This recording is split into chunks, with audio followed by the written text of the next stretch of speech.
Hi, today we're going to talk about flax seeds. Flax is a versatile little seed that has recently come to be known as a health food. The reason for this is because flax seeds are high in fiber, they're high in magnesium, they provide a good dose of omega-3 fatty acids, which are instrumental in helping to reduce inflammation. Flax seeds are also a good source of protein. They're easy to use, and if you're watching your oxalates, they're also low oxalate. Flax seeds can be used in a lot of different recipes. Personally, my family uses flax to make bread, muffins, hot cereals, and to thicken sauces and soups. The reason I like this flaxseed muffin recipe so much is because it's easy to please a lot of people with it. You can serve it plain with butter. It makes a great place to put like jelly or in jam. You could take the same recipe and make bigger muffins and use them as sandwiches. I like to put white chocolate chips or sometimes even chocolate chips into the recipe. In the recipe that I'm getting ready to show you, I've used both white chocolate and dark chocolate chips. Enjoy.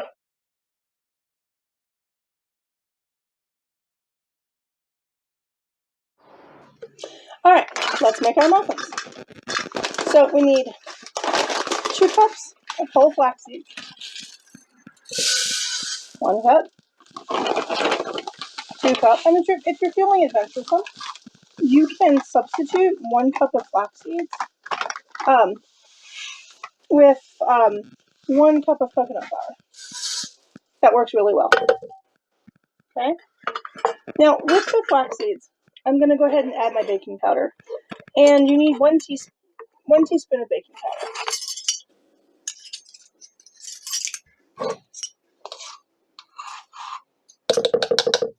Okay. So now comes the long and involved part here. If you're using a coffee grinder, then you're going to put the flax seeds in the coffee grinder in 2 to 4 tablespoon batches, depending on what your coffee grinder can handle. And then you just grind it until it's thick and it kind of separates and sticks to the sides of your grinder. In the Ninja, which is what this is, it's a little bit different and it takes a little longer. But you basically just grind it until it's as fine as you want it. The finer your flax seeds, the fluffier your muffins are going to be. The more coarse your flax seeds, the coarser and denser your muffins are going to turn out. So,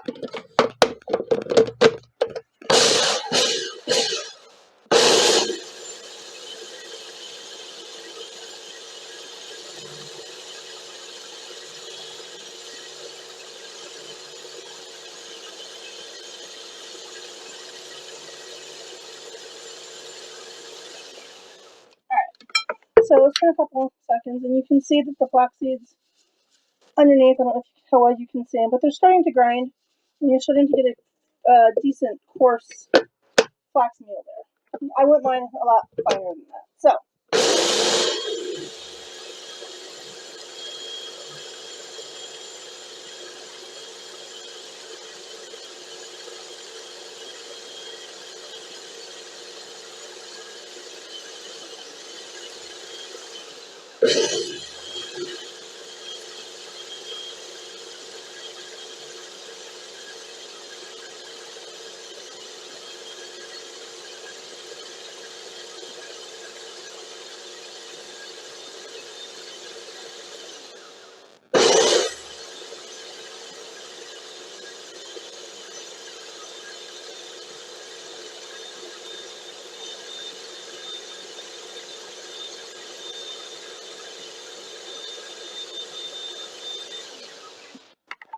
all right, let's see how our flax seeds go. You can see they're fairly well ground. Let's see here. Yeah, I'm gonna go a couple more seconds with it, I think.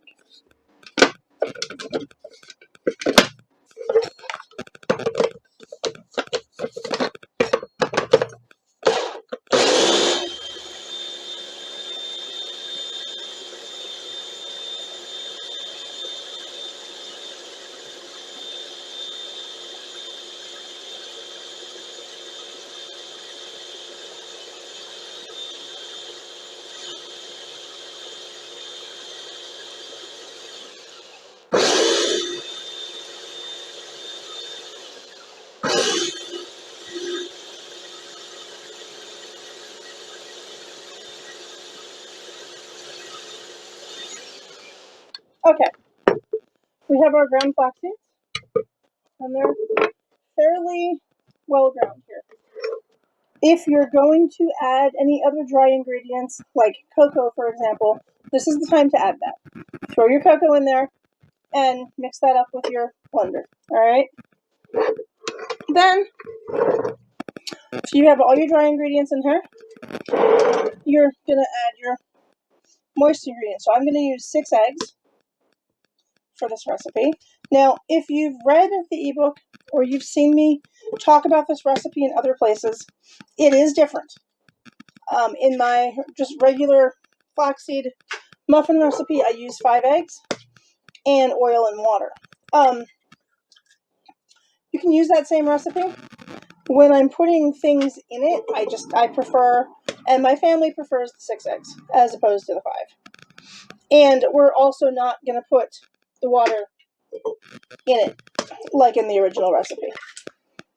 Okay, that's 5, and that's 6 eggs. Okay, next, I'm going to throw a stick of butter in here. Now, I've had this butter out this often. You can put it on the stove and melt it if you'd like. I've found that with the Ninja, it's not really a requirement. So, you know, I'm into doing things as easy as possible. So I just throw the whole stick of butter in there. Works beautifully. And then we're going to put the Ninja back together and mix this.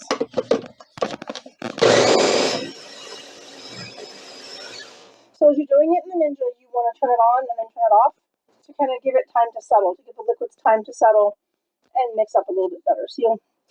So you'll process it for a few seconds and then turn it off, and then for a second or two, and then process it again.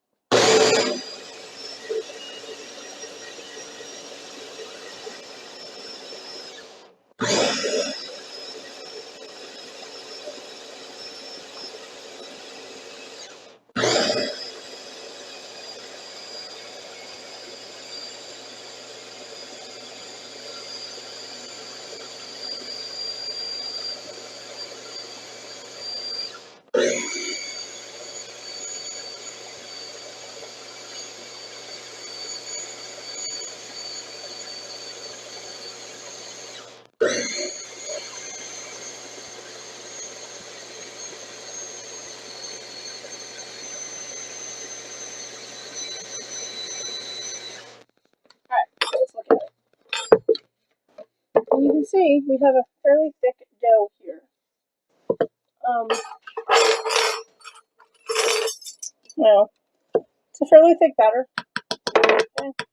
At this point, you can add your chocolate chips. Because it is so thick, though, I'm going to add a little bit of coconut milk to it. And I kind of just eyeball this. This is flax seeds. When you grind them, their consistency sometimes changes based off of your humidity. I live in the South, so some days are a lot more humid than others, and sometimes I get to this point and I have something the consistency of cake batter. At that point, I don't need to add any liquid to it, but it's a little thicker right now than I want. I mean, you can see it's a little thicker than cake batter today. So I'm going to add some coconut milk to it. Okay, and I use canned coconut milk because it doesn't have the additives in it that the liquid coconut milk that you get in the refrigerated section has. Because it's cold, and that coconut milk has to have chemicals in it, preservatives, to keep it from getting solid at the lower temperatures. But anyway, I just kind of eyeballed it. I probably used about a quarter cup. Let's mix this some more.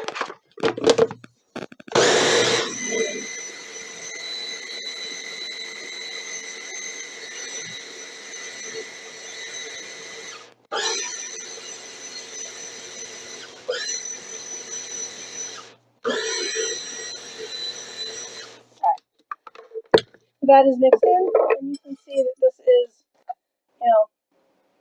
cake batter consistency. Now, what I'm going to do is I'm going to set this aside. This particular recipe I'm putting chocolate chips in. I'm making them for a friend of my daughter. So I'm using unsweetened cocoa because I personally don't do sugar. And because the person who's getting them does do sugar, I'm putting a few white chocolate chips in there as well. If you're going to add sweetener, like stevia, you would add that now at this point. And stevia to taste. Depends on the brand of the stevia that you use. Right now I'm using a new brand of stevia, and so I'm having to experiment with everything. So your sweetener, you really just need to experiment with it because it's absolutely based on what sweetener you're using. Like, for example, if you use erythritol, that's going to have a different sweetness to it than stevia.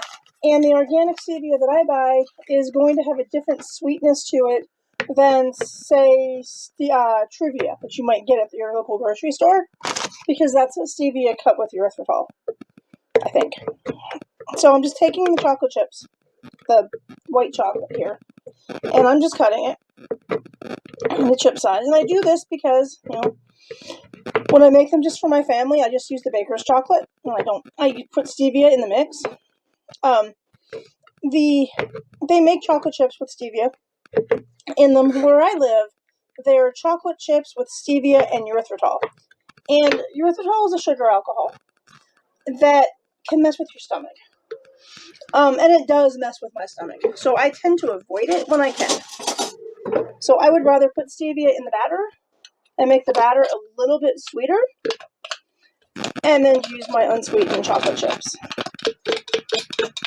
Plus the ones in our local area that are made with stevia, they have the erythritol in them, and they're 3 and 4 times the cost of the regular chocolate chips. Whereas if you just buy the baker's chocolate, and you can sweeten your batter the way you want it, you don't have to pay the extra cost, and you don't have the chemicals and whatnot that are in the chocolate chips. Alright, so I'm putting this in here, and I'm going to put a little bit more in there, the white chocolate. And if you notice, I took the blade out of my Ninja, okay? Because I'm going to hand mix this. Because if I don't hand mix it, the blade is going to chop up that chocolate really, really fine. Finer than I want it. Because I want this more like chocolate chips. At this point, instead of chocolate, you could use fruit. Typically, I use blueberries. You could put strawberries in there. Chop them up. You could use mixed berries. Whatever fruit. I've done apple chunks when I've had extra apples. That works really well. I put pumpkin in them. Baker's chocolate. At this point, you add whatever your mix-ins are going to be. Okay. Again, the unsweetened baker's chocolate. And you just, to taste, use what you want, use what you like.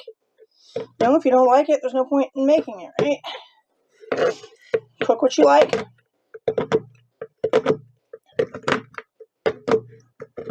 And I tell my clients all the time that if you're making food that doesn't make you happy, you're making the wrong foods. Dark chocolate happens to make me really happy. I use a lot of it. Alright, well, it depends on oxalates. A lot of you know that the baker's chocolate. And, of course, if you're watching your oxalates, you're not going to add chocolate, or you're not going to add cocoa, unsweetened cocoa chocolate anyway. And I do watch my oxalates, but chocolate is, cocoa is also a really great antioxidant, and it's an anti-inflammatory. So I balance those things. All right. So now we're going to fill our muffin tins. Our muffin's about halfway full. And then we're going to bake that at 350 for about a half an hour. Of course, I'm sure everybody's oven is different. My oven might take 18 minutes. Yours might take half an hour. And that depends on what oven you use. I do a lot of my baking I have a air fryer that is the combination air fryer toaster oven that I like a lot because I don't have to get down into the oven, the big oven. And it doesn't heat up the house quite as much, and in that they take about 18 minutes. But in a standard regular oven, you're probably looking at about half an hour. I would count on whatever the time your oven makes cupcakes, which is, standard half an hour. Okay? All right. I'm going to put these in the oven, and we'll be back when they're done. Okay, our muffins are ready. Let's pull these out of the oven.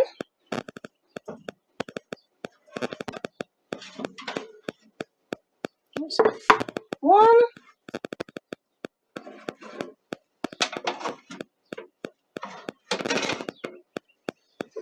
And there's the other. Okay? So, when you take these out to cool, what you want to do is just lift the papers out, set them on your board, your cutting board, counter, whatever, like that, to let them cool, and enjoy your chocolate chip muffins.